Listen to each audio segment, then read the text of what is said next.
সাংবাদিক তাজুল ভাইয়ের ভিডিওটি দেখুন। আসসালামাইকুম। আমি এখন দাঁড়ায় আছি নাগেশ্বরী উপজেলা নারায়ণপুর ইউনিয়নে। এখানে মনোযোগ দিয়ে দেখুন। মহা 26শে মাস আজকে উপলক্ষে এখানে মহা স্বাধীনতা এখানে দিবস পালন করতেছে। অনেক এখানে দোকানপাট অনেক জিলেপি বাঁচতেছে। তার কাছে আমি প্রশ্ন করব, জিলেপি কত করে বিক্রি করে? সাদাটা কত আর লালটা কত? দেখা যায়। আসসালামু আলাইকুম। ওয়ালাইকুম আসসালাম ভাইয়া। আপনি ভালো আছেন? আলহামদুলিল্লাহ আমি ভালো আছি।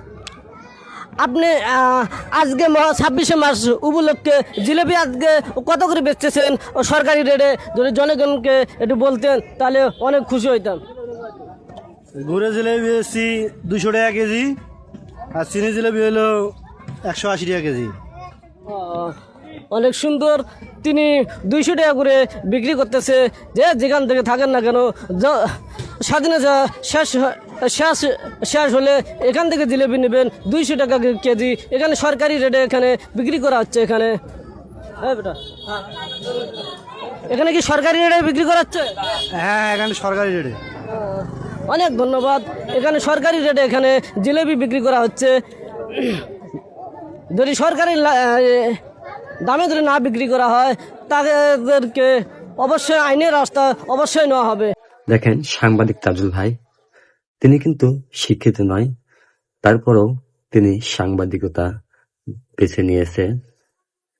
আসলে তার ভাষাও শিক্ষিত নয়, তিনি আঞ্চলিকের সাদামাটা ভাষায় বক্তব্য দিয়েছেন। তিনি সাংবাদিকের পেশা না হলেও, সাংবাদিকতা শিক্ষিত না হলেও তিনি একজন সাংবাদিক। তিনি তুলে ধরেছেন কুড়িগ্রাম জেলা নাগেশ্বরী উপজেলা নাগেশপুর গ্রামের এমন কিছু তুলে ধরেছেন যা বড় বড় সাংবাদিকরাও কখনো তুলে ধরেনি। তিনি এমন কিছু তুলে ধরেছেন যা প্রত্যেকটা মানুষের হৃদয়ে নাড়া দিয়েছে। কে জানতো সাংবাদিক তাজুল ভাই আজ ভাইরাল হবে? তিনি কিন্তু রাতে রাতে ভাইরাল হয়েছেন, যা শহরে থাকা এসির ভিতরে সাংবাদিকরা কখনো তুলে ধরেনি, অথচ তাজুল সাংবাদিক সব তুলে ধরেছেন। কিন্তু আমার একটা প্রশ্ন, বাংলাদেশে অনেকেই ভাইরাল হয়, শুধু বাংলাদেশে না, বাইরের দেশেও ভাইরাল হয়, কিন্তু তারা কিছু করতে পারে নিজের জন্য না, শুধু তাদেরকে ব্যবহার করে কিছু কন্টেন্ট ক্রিয়েটর ডলার ইনকাম করে। যেমন এর আগে হয়েছে সিদ্দিক, শ্যামল এবং ভারতের কাঁচাবাদাম ভুবন চট্টোপাধ্যায়, কিন্তু তারা কিন্তু কিছুই করতে পারেনি। আবার ভাইরাল হয়েছেন বগুড়ার হিরো আলম, তিনি কিন্তু এখন ঘুমের ঘরেও নারী দেখেন কিছু কিছু মানুষের কারণে। তা আমার একটাই সরল মনে প্রশ্ন, এই যে তাজুল ভাই, তিনিও কি এরকমটাই হবে? কারণ বাংলাদেশের মানুষের একটাই পেশা, শুধু নিজের স্বার্থই বোঝে, অন্যের স্বার্থের দিকে কখনোই তাকায় না।